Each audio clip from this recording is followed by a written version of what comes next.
Next he goes on to say, but knowledge to their eyes her ample page, rich with the spoils of time did ne'er unroll, chill penury repressed their noble rage, and froze the genial current of the soul.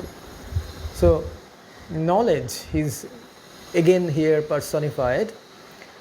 She did not give them the opportunity to sort of they were not given the opportunity to become educated, so they were not able to fulfill their political and artistic potential because they were uneducated.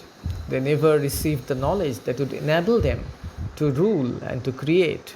Instead, penury or poverty froze the genial current of their soul. That is, poverty paralyzed their ability to draw upon their innermost passions, the very passion that could have inspired them to become great poets or politicians.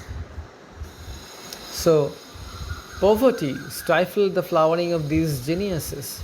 And so the poet laments that perhaps in this very neglected spot is buried a person who could have achieved greatness had he been given the chance to get knowledge. So,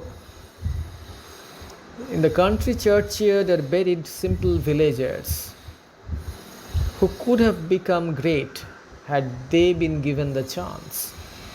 These sleeping rude forefathers might have been great only if they had been given the opportunity. So,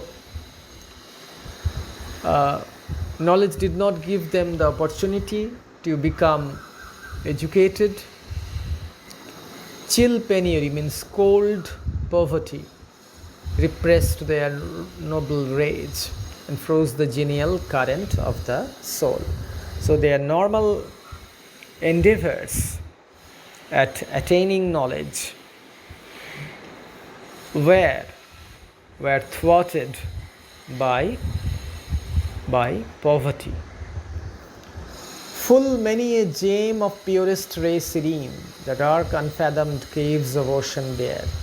Full many a flower is born to blush unseen and waste its sweetness on the desert air. So here the poet is saying that this is a kind of an analogy where Gray observes that the talents of the poor are like a gem hidden in the ocean or a flower blooming in the desert. Just as an unseen flower in the desert is a waste, Gray suggests that the uneducated talents of the poor are also a waste because they remain unused and undeveloped.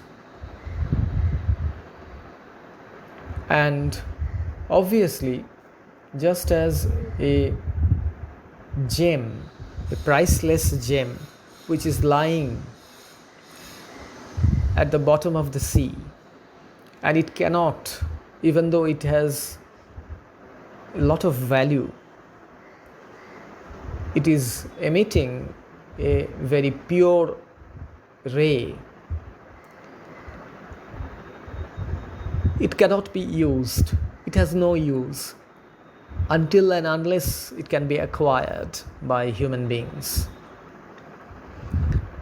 And as a flower, a beautiful flower, which is extremely sort of, as you might say, it has a very beautiful, sweet smell, but it is blooming in a desert and there are no inhabitants there. So no one can feel or no one can smell that beautiful flower, that wonderful flower. So it is wasted. Its odors are wasted just as the value of the gem is wasted. Because both these items, both these things, they are not used, they are not put to good use. Some village Hampden, that with dauntless breast the little tyrant of his fields withstood. Some mute inglorious Milton here may rest, some Cromwell guiltless of his country's blood.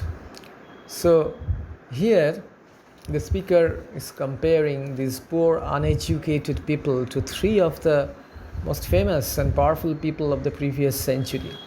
Firstly, there is John Hampden, a parliamentary leader who defended the people against the abuses of Charles I. Next, of course, is the great poet, great English poet John Milton, who wrote Paradise Lost, and who also sided against Charles I. And Oliver Cromwell, lastly, was Lord Protector of England from 1653 to 1658. So what the speaker is suggesting here is that buried in this churchyard might be someone who, like Hampden, Milton or Cromwell, had the innate ability to oppose tyranny, but never had the opportunity to exercise that ability. So obviously, if they had been given the opportunity, they might have evolved into another Hampden, another Milton, or another Oliver Cromwell. So that is what the poet is lamenting about. He is feeling sorry for these rural people.